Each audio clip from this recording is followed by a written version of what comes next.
Hi, I'm Post Time Skip Sam, and welcome to my review of Hunter x Hunter Volume 24. Now, you might be looking at this time code and going, why the hell is this so short? Because I'm trying things a little bit differently. Instead of rehashing the entire volume, which I was doing for the past 23 volumes, I wanted to kind of take a more critical eye to this and focus on some major themes and elements of the volume.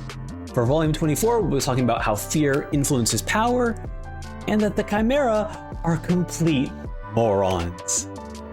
And hey, we're also streaming this over on Twitch live. Well, okay, not the review, but we're streaming the reactions over on twitch.tv/posttimeskipsam.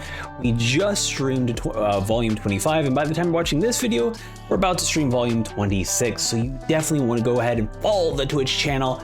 Otherwise, let's go ahead and talk about how fear influences power. In this volume, Nav was sent to create exits inside the palace so that the team could utilize his ability to quickly move from outside the palace to inside the palace, placing the royal guards in an immediate defensive position to protect Meruem. However, as he tries to set the final exit on the central staircase, he feels the aura of one of the strongest enemies any of our characters have faced so far.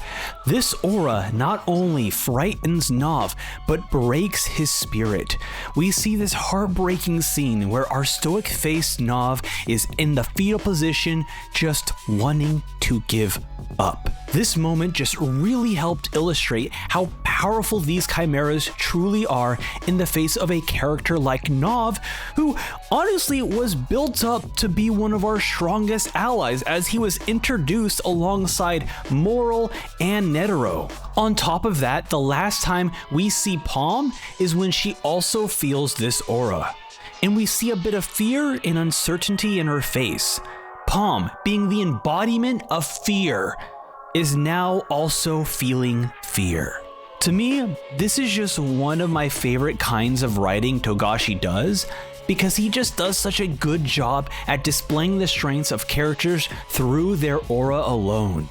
Also, some side notes. I really love when Nav questions to himself how Killua and Gon can continue fighting despite having touched Nef's aura. It truly adds so much mental fortitude and strength to our characters and really just makes them shine in this moment, further elevating the kind of characters they are. And I do believe that part of that mental fortitude is because of the close bonds that these characters have developed. Whether it's Killua and Ilkago, Killua and Gon, Gon and Melioran, Melioran and Knuckle, these bonds and these relationships are what help our characters conquer their fears. And lastly, I want to end on this topic because this is one of my favorite quotes in this series so far, because it finally turns these seemingly impossible to defeat chimeras into, oh my god, they are actually possible to defeat. The reason why Moral tells Chidu that they are all complete morons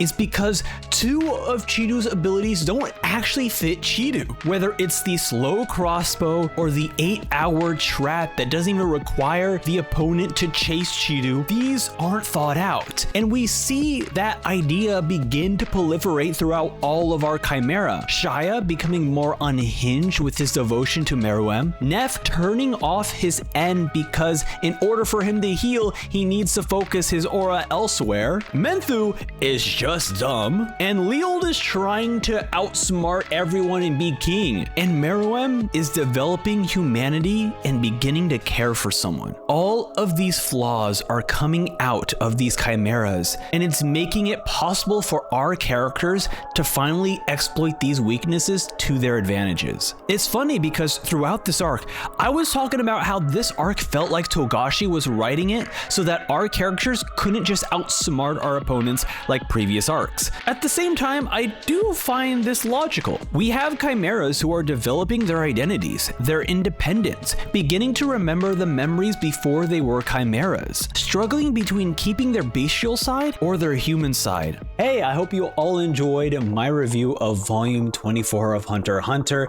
Like I said, I'm trying things a little bit differently. Hopefully you all enjoyed it. In future volume reviews, I'll definitely be adding in some predictions and other little elements and little notes in here and there. But you know, I really don't do much like critical writing, and a lot of this is based off my notes and me just trying to see and piece and put things together. So hopefully as time goes on and as I get more comfortable in this style of like speaking and writing, will these reviews become larger in duration? But for now, we're taking baby steps. We're taking little steps here. So either way, follow me over on twitch.tv/ProSam. If you want to watch my reactions live, which to be honest, if you watch them over on Twitch, you're gonna probably see them weeks before the YouTube version. So definitely go check that out. We also have a Patreon, which these wonderful Patreon viewers have donated their money to help support me, and that means that I get to make more free content for all of you. So definitely, hey, check out the Patreon as well. It's completely free. You get some free reactions like my One Piece reaction, like anime reactions extended. It's a good time, all free, but you can contribute money if you like. Otherwise, subscribe and like the video if you want to watch more Hunter x Hunter. Okay, that's it for me. Thank you for watching, and I'll see you next week for more Hunter x Hunter. Bye!